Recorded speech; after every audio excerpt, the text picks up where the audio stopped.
नमस्कार. संक्रांतीच्या आदल्या दिवशी रात्री मी आणि माझे मित्र गेलो होतो पूल खेळायला. पूल खेळून झाल्यानंतर आम्हाला वाटलं की जरा आपल्या लँडमार्क मध्ये जावं. मग काय काढली गाडी निघालो.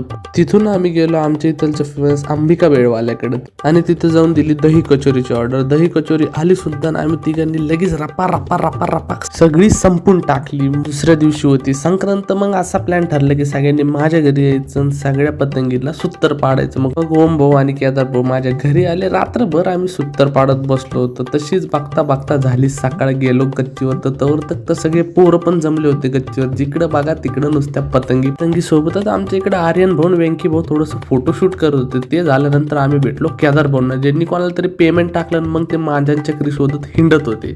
पतंग लगेच उडली. पण सार्थक भाऊंची पतंग काय 2 तास झाले 3 तास झाले काय उडतच नव्हती. मग आर्यन भाऊ म्हणले आम्हाला सुद्धा व्हिडिओ द्यायचं. मग त्यांना सुद्धा त्यांच्या परमेश्वर व्हिडिओ घेतले. व्हिडिओ अपलोड केलेला आहे तो पहिले जाऊन बघा. मावशीची